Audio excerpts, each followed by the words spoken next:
and God healed Abimelech. His prayers were specific for Abimelech, this man who was sick, and God healed him. And it goes on and says, and his wife and his maidservants, and they bare children. So God heard the specific prayer of Abraham for someone else and for their healing. He heard the prayers of Moses in Numbers 21:7.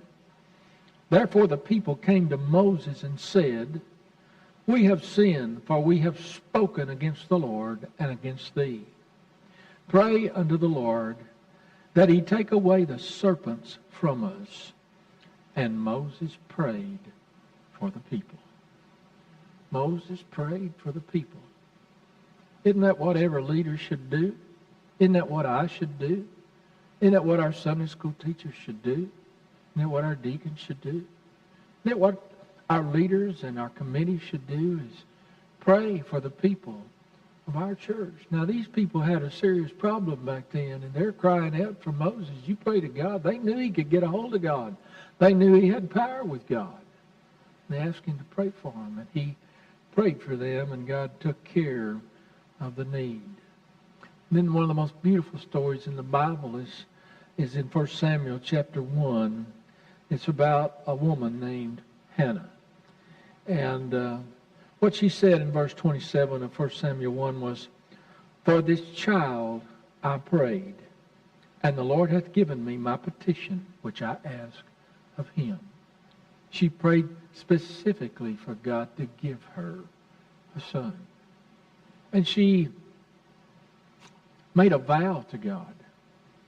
If you will give me a son, when he's old enough to be weaned and can kind of take care of things, I'll give him back to you.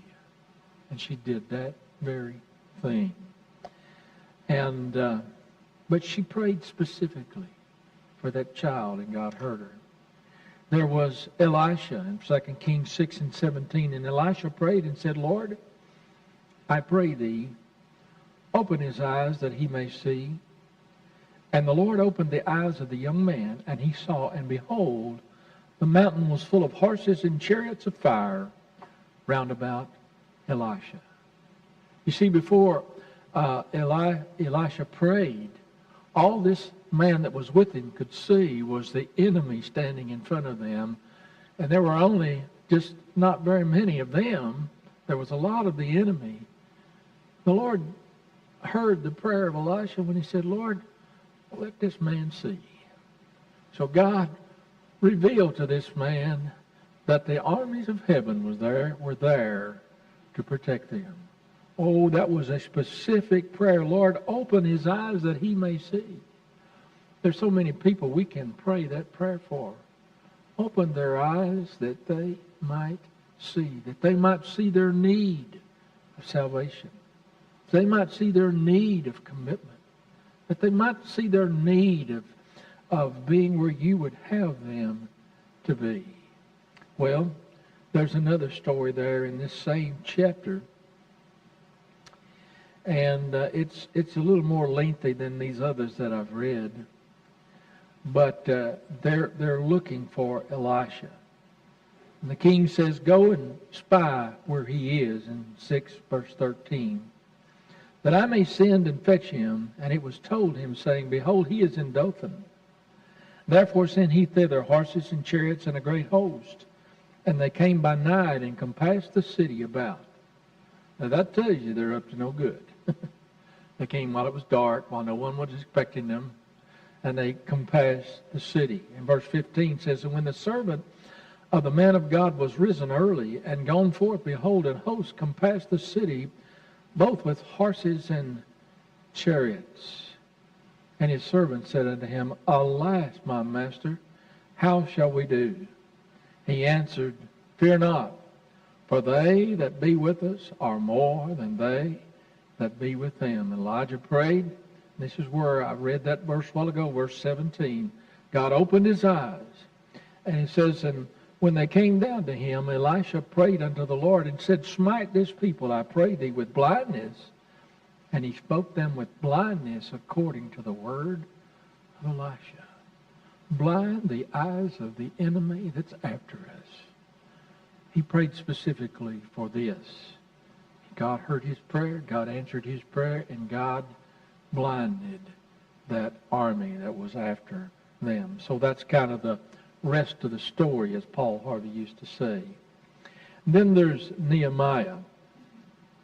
When he gets word about that beautiful city of Jerusalem, he gets word that he's asked some brethren that have come from there concerning Jerusalem. And what they tell him is that the remnant that's left there is in great captivity, and the province is in great affliction and reproach. And the wall of Jerusalem also is broken down, and the gates thereof are burned with fire. The next verse, Nehemiah says, when I heard these words, that I sat down and wept, and mourned certain days, and fasted, and prayed before the God of heaven. Sometimes we hear things, we see things, we know things, and it's heartbreaking. And the only one that can take care of things, the only one that can comfort us, is when we get on our knees and we begin to talk to the God of heaven, just as Nehemiah did.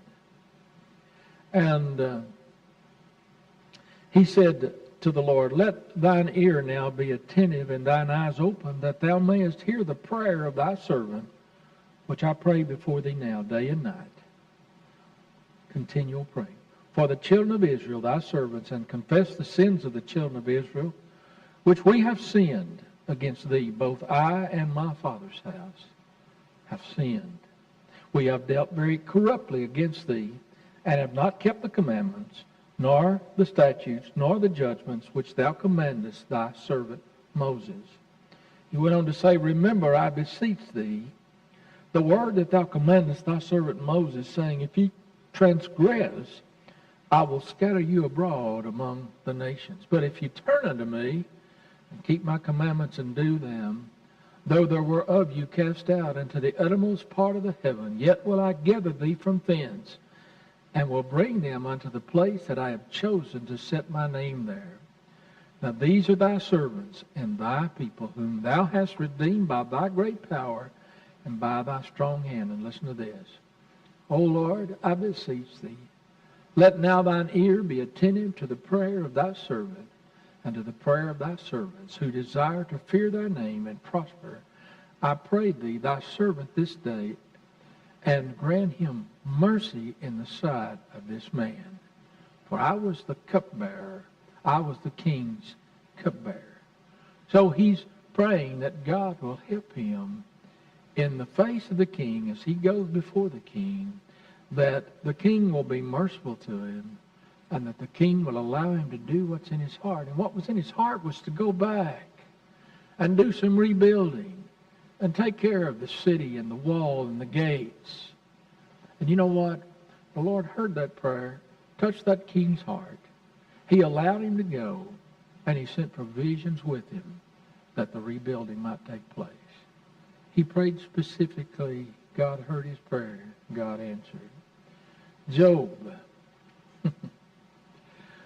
In the last chapter of Job, it says, and the Lord turned the captivity of Job, and listen to this, when he prayed for his friends, and the Lord gave him twice as much as he had before. He's praying specifically for his friends. They don't see what he has seen. They don't understand what he has understood. And then there's Daniel. When he knew the writing was signed, he went into his house, and the windows being opened in his chamber toward Jerusalem, he knelt upon his knees 3 times a day and prayed and gave thanks before God as he did aforetime. Prayer was so important to him, so very important, that he defied the king's command, decree. He defied it. And 3 times a day he allowed the city to see him kneeling there, facing toward Jerusalem, at his window, praying to God. We don't know the words that he was praying, but we know that God heard this man, we know that God took care of Daniel in some very trying things, not just the den of lions. Then there was Elijah, and we mentioned him first tonight. James 5:17. Now you won't find where he prayed this prayer over in the Old Testament. You won't find it there. But the New Testament gives us insight to it, and it says Elias, and it's talking about Elijah, was a man subject to like passions as we are, and he prayed earnestly that it might not rain. And it rained not on the earth by the space of 3 years and 6 months. Specific praying. Now, we've shown you several examples about how God blesses specific praying this evening.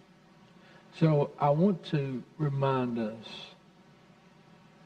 when we're having our own prayer times, whether it be with our family, whether it be in our own particular prayer closet, whether it be in the altar here at church or wherever it might be, that we remember that God likes to hear specific prayers. God, there may be a lost one in this service. Help them to hear the message. Help them by the Holy Spirit to be brought under great conviction. Help them in this service specifically to get saved. There are lost people attending this church. Lost people that I have talked to about their destiny. And they're still lost. They're attending. Pray, particularly when you sense that God is sending a message to lost people. He doesn't always do that, but I always try to say something to the lost. Pray specifically, God, would you save them? If you know of a missionary that's got a special prayer request, call him by name. Pray for him. Well, I don't know our missionaries' names. Well, that's something you probably ought to familiarize yourself with. Oh, but they don't come by but every 4 or 5 years. Well, it's still something you ought to familiarize yourself with, because they're out there for you. They're out there for me. They're out there for Midway Baptist Church, serving on a foreign field, doing what God has bid them to do. Pray specifically. Someone in our church gravely ill. Call their name in prayer. Pray specifically for them. Someone going through a rough time that you know of. Pray specifically for them. Whether you call their name in public or not, when you go to prayer at other times, pray specifically for them. So tonight, I'm just right now. I'm kind of. My thinking is, churches do not pray enough. And my thinking is that we turn our Wednesday evening service back into prayer meeting. We'll always try to have some kind of devotion to challenge you. We'll always try to do that. But we must make this evening about prayer. Specific prayer. You know what we prayed last Wednesday night? Did you know God sent 98 people here to church this past Sunday?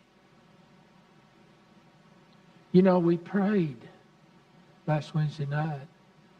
Did you know that somebody, and not anybody in our church, but somebody has come in and put a bunch of groceries out there in that little pantry already? Who was it? Somebody in the community. When Chase was setting it out here for the first time, a guy stopped and wanted to know what that was all about. And Chase told him. He said, well, is it all right if we bring some food? Chase said, well, sure. I don't know if that's the one that brought it or not. But God's going to bless that little effort out there, and we're going to open it up hopefully either this weekend or next weekend. I'm waiting on the signs. Hopefully we're going to get the signs this week, and we're going to finish filling that thing up and open it up immediately. And God's going to bless that. It shows that this church cares about this community, that we're willing to go over and above and beyond the call of duty and help those that are less fortunate. Folks, I'm going to tell you something. It was evident from last Sunday's services and the remuneration of all the blessings that we've enjoyed, that God's hand is upon this church, that God wants to bless us. He said, my house shall be called the house of prayer. Let's always be sure that there's never any room to doubt that this is a place of worship, but also a place of prayer. Tonight, I don't care if you sit in your seat. I don't care if you come forward. Last Wednesday night, we had most everybody gather in these front seats. You can do that if you want to. But we're going to have a prayer meeting again tonight. And so if you want to come, get up and come right now, because we're going to start this very quickly. Some of you are coming.